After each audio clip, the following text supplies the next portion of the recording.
Moin Moin aus dem Wunderland. Ich habe heute 4 Neuigkeiten für euch und die wären: Wir bauen die Sturmflut an der Nordseeküste neu. Es gibt Fortschritte bei der Standseilbahn in Valparaiso und die Jungs und Mädels aus der Zugwartung haben einen richtig coolen neuen Zug für den USA-Abschnitt gebaut, den Amtrak. Und zu guter Letzt gibt's eine kleine Überraschung, denn wir haben einfach mal Modellbau 1:1 betrieben. Also seid gespannt und bleibt dran.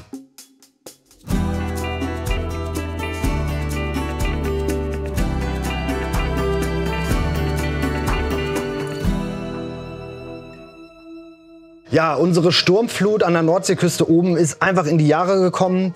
Damals haben die Kollegen diese Wellen aus Gips modelliert und dann mit Silikon beschichtet.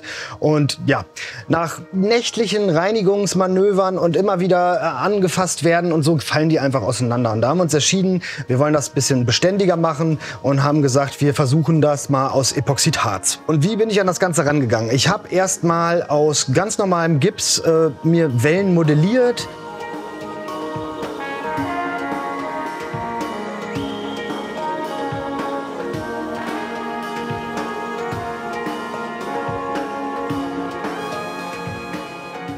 Die mit Druckluft angepustet, damit die auch so ein bisschen so eine Bewegung drin haben, das aushärten lassen.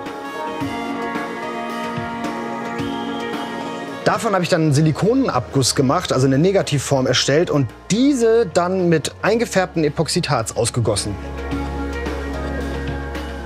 So eine Welle habe ich hier zum Beispiel mal als Beispiel. So sehen die aus, die sind so ein bisschen transluzent, kann man durchgucken.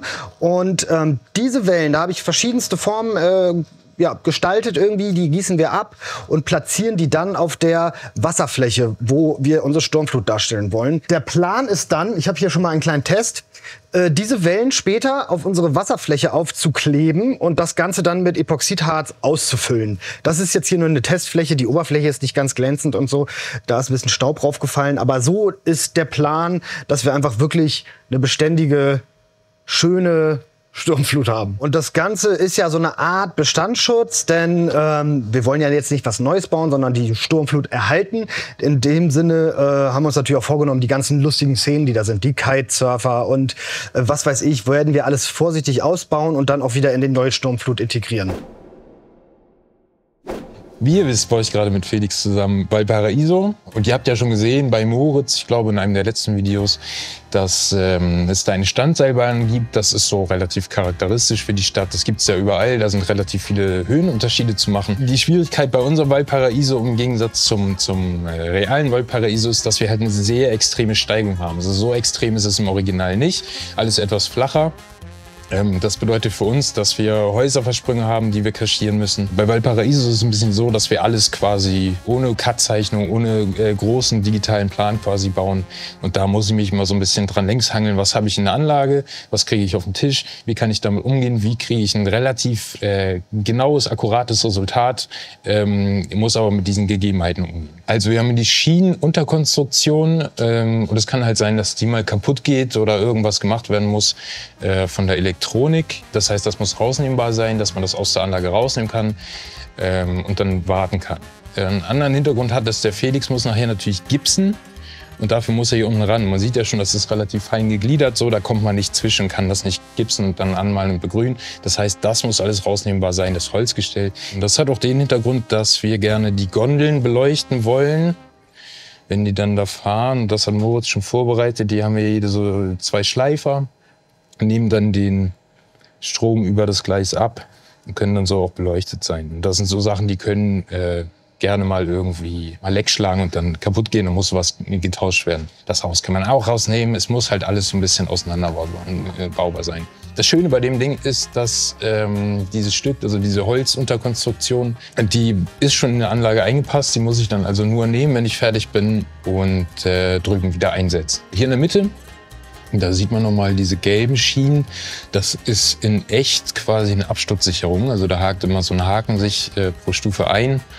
Und falls das Seil der Seilbahn mal reißen sollte, dann ist die Bahn da eingehakt und bleibt halt in der Position stehen und rast nicht runter. Also wir stehen jetzt hier in Valparaiso und hier an dieser Stelle wird dann später die Seilbahn eingebaut. Felix wird das dann in die Landschaft integrieren, dass es dann schön aussieht.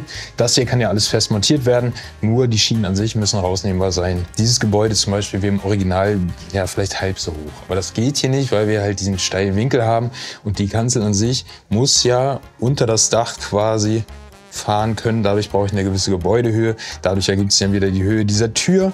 Die Kanzeln, naja, die müssen ja auch irgendwie, also das ist auch alles im Prinzip vorgegeben durch diesen einen Winkel. Wie sieht das Gestell aus? Wie hoch kann die Kanzel sein, dass da noch Leute rein können und so weiter und so fort. Also man hangelt sich quasi von Maß zu Maß, ohne so genau zu wissen, wo man nachher rauskommt. Das ist irgendwie ganz anspruchsvoll, weil man hat ja trotzdem Bilder, man möchte ja so nah am Original sein wie möglich. Bloß man muss sich im Prozess halt immer die ganze Zeit neu überlegen, wie arbeite ich dran, wie kriege ich es hin, dass ich trotzdem, trotz der unterschiedlichen Gegebenheiten zu einem Ergebnis komme, was dann sagt, ja, ich bin Valparaiso. Ich bin Georg und wir haben ein kleines Problem in den USA, weil Personenzüge für die USA sind Mangelware bei uns. Und heute gucken wir mal zusammen, ob sich daran was ändern lässt. Wir begeben uns jetzt auf die Suche nach amerikanischen Personenzügen, denn wir haben sehr, sehr viele Güterzüge, für die die amerikanischen Bahnen ja auch bekannt sind. Die sind auch schön lang und schön abwechslungsreich, aber Personenzüge fehlen halt bisher einfach. Es gibt ja viele Züge, zum Beispiel jetzt als einer der bekanntesten für die USA wäre Amtrak zu nennen. Und da schauen wir jetzt einfach mal nach, ob wir da vielleicht irgendetwas finden, was sich auch bei uns im Lager schon befindet. Den Amtrak ICE haben wir bereits fahrend. Amtrak-Triebzüge, das wäre ja mal was. Hey, den kenne ich doch. Also den Turboliner haben wir schon mal in zwei verschiedenen Designs da. Einmal in diesem etwas neueren Amtrak-Design und einmal im älteren, Epoche 4 würde ich sagen. Sieht dann so aus. Da schauen wir doch jetzt gleich nach, ob wir den auch im Lager liegen haben. Wir sind jetzt hier im Lager angekommen. Hier sind, ja, grob geschätzt, so ungefähr 15.000 einzelne Waggons, Lokomotiven, sonst was. Und jetzt gilt es hier, genau diesen einen Zug zu finden. Und das könnte eine ziemliche Aufgabe werden. Hier ist er nicht. Dann müssen wir einmal nebenan gehen. Das sieht doch richtig aus. Das ist auch der passende Zusatzwagen. Und jetzt schauen wir mal, was sich hier in diesem wunderschönen, riesengroßen Karton verbirgt. Erstmal natürlich die obligatorischen Beipackzettel. Wenn ich es richtig im Kopf habe, fuhr der Zug von 1976 bis 2003. Und einige davon sind in einem neueren Design lackiert worden, sind allerdings bisher nie in den Einsatz gekommen. Vielleicht ändert sich das ja auch noch mal im Vorbild. So, die nächsten Schritte wären jetzt für uns Zugexperten, die Zugbildungsliste zu aktualisieren und da drin halt festzuhalten, welche Artikelnummer welcher Wagen hat, an welcher Position er steht. Aber das ist eigentlich langweilig. Wir zeigen euch mal lieber, wie man hier Figuren einsetzt. So, jetzt sind alle Deckel entfernt und jetzt gehen wir gleich einmal rüber in die Zugwartung, wo dann auch die Figuren eingesetzt werden. Weil diese Sitze sind zwar wunderschön bedruckt, aber die sieht niemand, die Figuren sieht man viel mehr. Und so ein Zug ohne Figuren sieht halt auch einfach komisch aus.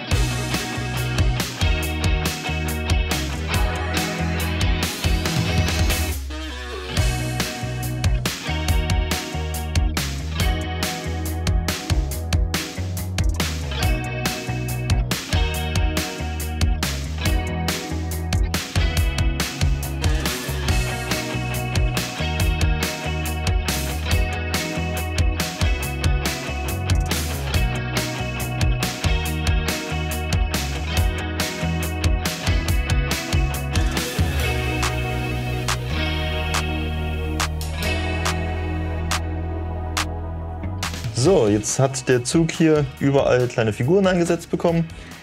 Und jetzt geht es daran, den Zug wieder zusammenzubauen, dann einzumessen und dann sollte er hoffentlich lange und gut auf der Anlage fahren. Jetzt sind wir hier am Leitstand und der Zug wird jetzt eingemessen. Das heißt, wir programmieren den Decoder so weit, dass er halt eben die entsprechenden Daten bekommt, wie schnell er fahren soll, welche Funktionen oder welche Anfahrverzögerungen und so weiter er aktivieren soll. Das wird dann gleich alles durch diesen Sensor hier einmal gemessen. Das heißt, dieser Sensor zeigt, wie schnell er fahren würde, in welcher Fahrstufe. Und das wird dann alles in der Datenbank eingespeist, um dann halt eben die Anlagensoftware damit zu füttern, dass die auch weiß, wie sie mit diesem neuen Zug umzugehen hat. Dafür hat jeder Zug unter anderem hier seine Adresse und eine Wagennummer und gegebenenfalls noch einen Richtungspfeil, damit der Zug auch nicht vertauscht wird, beziehungsweise die Wagen in der richtigen Richtung fahren und halt eben nicht durchmischt werden. Leitstand für Georg. Magst du bitte einmal auf der USA 2 die 5207 abschicken?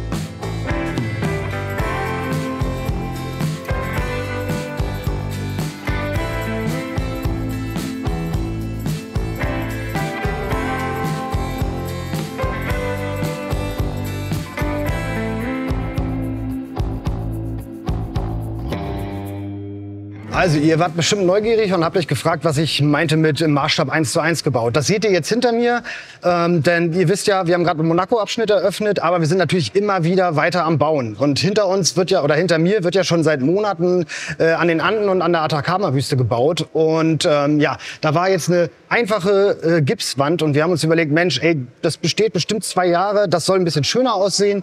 Und da haben verschiedenste Leute mitgearbeitet und wir haben uns einfach gedacht, wir versuchen jetzt hier mal so ein bisschen lateinamerikanischen, südamerikanischen Flair hinzubringen und haben diese Fassaden gestaltet.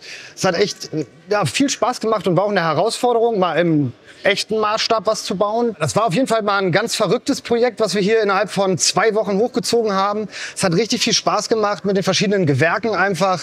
Da haben Leute einen Dachstuhl gebaut, Fensterrahmen wurden gemacht. Wir haben geguckt, wie kriegt man die Fassade im Maßstab 1:1 so gealtert und ja, bereichert hier einfach diesen Raum hier drüben. Dieses Projekt haben wir beendet und sind fertig damit. Aber es gibt natürlich noch viele andere Projekte, wo wir immer wieder weiter dran arbeiten. Und ich hoffe, es hat euch jetzt gefallen und dass ihr auf jeden Fall dran bleibt beim nächsten Mal. Ich wünsche euch ganz viel Spaß. Tschüssi.